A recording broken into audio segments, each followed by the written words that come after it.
awkward pause, right? So I had the fortunate circumstance out of high school to go to this college up in the destitute region of northeastern Pennsylvania, in a little town called Factoryville, at a school called Keystone College. And I played baseball there, and in the fall of my freshman year, we practiced outside all the way through October. And on the last day of fall practice, I had the unfortunate circumstance of catching a cleat while pitching in the dirt and coming through and actually tearing my groin. Yeah, now it sounds painful. It's even more painful to experience because like all movements like this or like that or anything along the lines of groinal activity are severely limited, okay? So a good doctor fixes me all up and stitches me, and as everybody knows after a sports injury, you basically are resigned to physical therapy. So it was my burden to carry for 4 months to go to this physical therapy routine. I show up at this small rehabilitation place in a town called Tunkhannock, which is actually like a heroin capital of the Northeast or something. And I walk in the first day and I meet this barrel-chested Albanian immigrant who is like the personification of Sonic the Hedgehog placed into America. And like he's got the real thick accent. He shakes my hand, and he signs me in. And the first thing I do is I take the pen. I just have a natural habit of throwing it in my ear. And he grabs it out of my ear and he say, "Insurance no cover that." Like, all right. So we start doing like the physical training routine, and this guy has otherworldly techniques. Obviously like Eastern Bloc stuff that like wasn't approved in the United States. I'm lifting like cinder blocks and things, and like I'm doing bizarre things, but he's loving every minute of it. And he's always yelling at me, just always like bah, bah, bah, bah, like a guard at Auschwitz or something.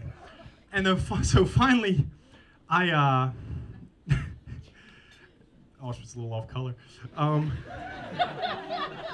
So finally, at the end of the physical therapy routine, he had one of those endless pool things that you get in and you have to swim, and it's like a pool treadmill. It's only about the size of a box, and like you lay and you swim in it. And he felt like it really loosened up the muscles.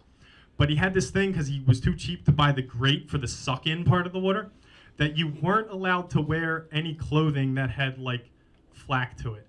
So I was resigned to wearing a Speedo in this endless pool thing. So endless pool. I get out of it, and as soon as I get out of it, he'd flip me over on a table.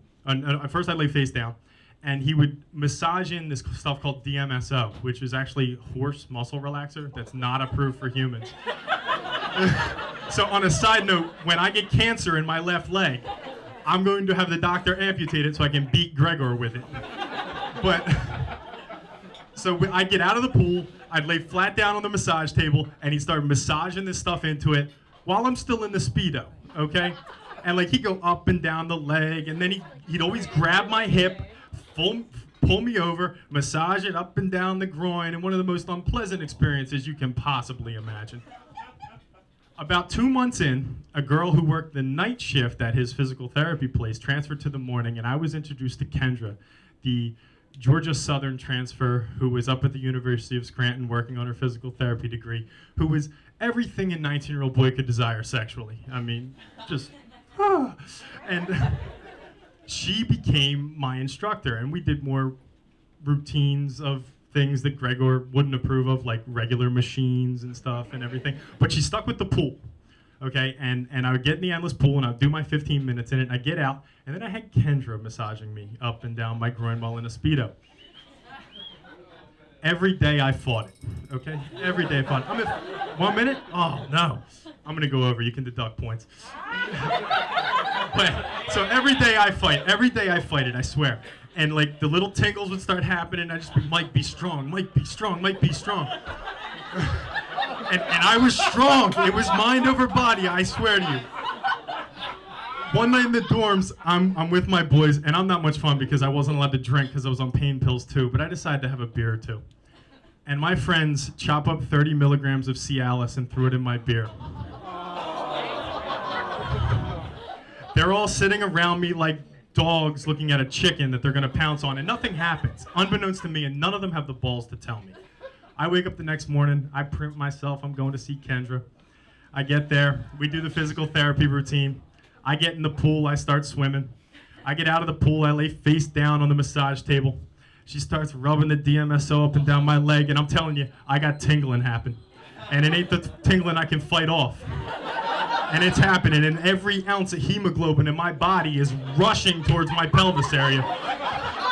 And I'm just in this Speedo, and the levees have broken, and the Big Easy is being flooded. Okay? And like with a little shiver of the hips, I go from 6 o'clock to 12 at 12:02,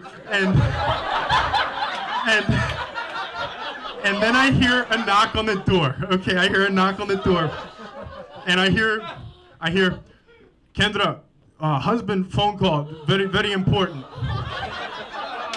Sonic the Hedgehog walks in the room and grabs my hip like always and says, "Where you are with Michael Chicken Leg?" He say, "Can we flip over?" He flips me over, and I swear to God, I crawled up in a little ball with my eyes closed. And I'm just like this with my hand above my head, just bracing for the impact of the possible repercussions of this. And I swear to you, I'm just hanging out.